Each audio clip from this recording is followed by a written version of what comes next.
عالم اسلام میں سے عالم عرب ان کے شکنجے میں جا چکا.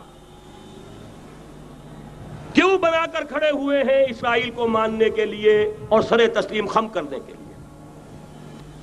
بہرحال نوٹ کر لیجئے، عالم عرب جا چکا.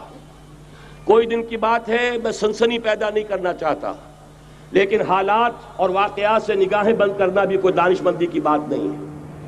یہ ایودھیا کی مسجد شہید کی گئی، ابھی یہ ایک بہت بڑا مزار جو ہے شہید کیا گیا، اور اس کے ساتھ کئی مسجدیں شہید کی گئی. یہ سب کیا ہے؟ یہ مسلمانوں کی نفس دیکھی جا رہی ہے کہ کوئی غیرت اور حمیت نام کی کوئی شے باقی ہے. جیسے علامہ اقبال نے وہ نظم لکھی تھی، عبد القادر روہیلا بڑا ظالم جفاجو کینہ پرور تھا، لیکن یہ کہ اس نے جو ایک ٹیسٹ لیا تھا کہ وہ جو عورتیں ہیں تیموری خاندان کی، ان میں کوئی رمق رہ گئی ہے؟ معلوم ہوا کہ نہیں، کہ غیرت نام تھا جس کا، گئی تیمور کے گھر سے، ختم، غیرت نکل گئی. اسی طرح ایودھیا کی مسجد، اب چرار شریف، اور یہ کوئی دن کی بات ہے کہ اب مسجد اقصیٰ کا نمبر آیا کہ آیا. اس کے لیے پوری تیاریاں ہو چکی ہیں. یروشلم کا مشرقی حصہ خالی کرایا جا چکا ہے، اس کے اندر اب پورا تسلط یہودی کر رہے ہیں. یہاں تک کہ اب کے یاسر عرفات صاحب نے بھی کچھ نہ کچھ جو ہے احتجاج کی بات کی ہے، حالانکہ اب تک ہر بات مان کر منقار زیرے پر تھا. لیکن یہ کہ ایک وقت آتا ہے آخر کار اسے بھی کچھ بولنا پڑ گیا ہے.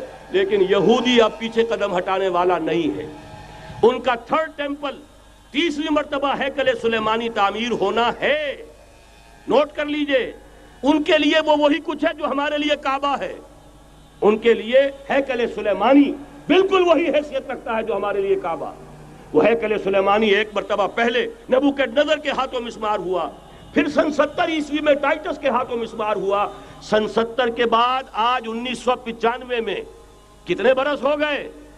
پورے 1925 برس ہو گئے کہ ان کا کعبہ زمین بوس پڑا ہوا ہے. اب تک تو ان کا بس نہیں تھا، اب تو بس ہے کہ نہیں؟ اب ان کی حکومت ہے کہ نہیں؟ اب شاہ حسن ہو چاہے شاہ حسین، ان کے نوکر اور چاکر ہیں یا نہیں؟ اب انہیں ڈر کس کا ہے؟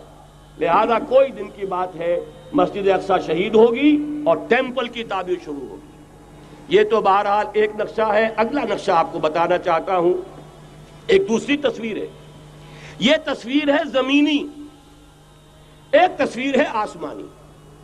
وَمَكَرُوا وَمَكَرَ اللَّهُ وَاللَّهُ خَيْرُ الْمَاكِرِينَ. انہوں نے اپنی سی تدبیریں کی، اللہ نے اپنی تدبیر کی، اور ظاہر بات ہے اللہ کی تدبیر سے بہتر تدبیر کس کی ہوگی؟ چنانچہ یہودیوں کی سازشیں اس وقت بھی ناکام ہوئی تھی یا نہیں؟ ظاہر بات ہے جاء الحق وزهق الباطل ان الباطل کان زہوقا. لہذا یہ آیتیں دونوں اعلان کر رہی ہیں کہ یہودیوں کی سازشیں بالآخر ناکام ہوں گی اور دین حق کا بول بالا ہو کر رہے گا. یہ تو ان آیتوں سے ظاہر ہے. یریدون لیطفئوا نور اللہ بافواہہم واللہ متم نورہ ولو کرہ الکافرون. یریدون ان یطفئوا نور اللہ بافواہہم ویابى اللہ الا یتم نورہ ولو کرہ الکافرون. هو الذی ارسل رسولہ بالہدی ودین الحق لیظہرہ علی الدین کلہ ولو کرہ المشرکون. اللہ نے تو بھیجا ہی ہے اپنے رسول کو اس فیصلے کے ساتھ اور یہ ذمہ داری اور مشن دے کر کہ جو دین حق آپ کو دے کر بھیجا جا رہا ہے اسے غالب کیجئے، نافذ کیجئے، قائم کیجئے. اس مشن کے ساتھ بھیجا جا رہا ہے. قرآن کہتا ہے ببانگ دہل وَمَا أَرْسَلْنَاكَ إِلَّا كَافَّةً لِلنَّاسِ بَشِيرًا وَنَذِيرًا. اے محمد صلی اللہ علیہ وسلم، ہم نے نہیں بھیجا ہے آپ کو مگر پوری نوع انسانی کے لیے بشیر اور نذیر بنا کر.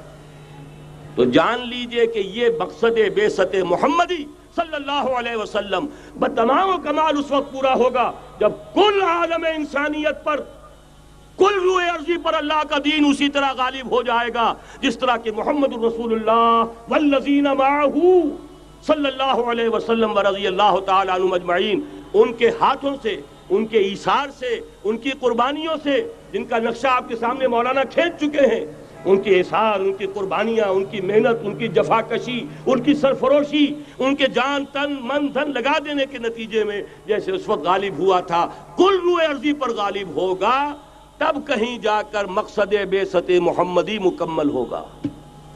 یہی وجہ ہے اقبال نے کہا تھا وقت فرصت ہے کہاں، کام ابھی باقی ہے، نور توحید کا اتمام ابھی باقی ہے۔ لیکن ساتھ ہی خوشخبری بھی دی تھی، یہ چمن معمور ہوگا نغمہ توحید سے، آئے گا وہ دور، یہ چمن معمور ہوگا نغمہ توحید سے، لازماً آ کر رہے گا۔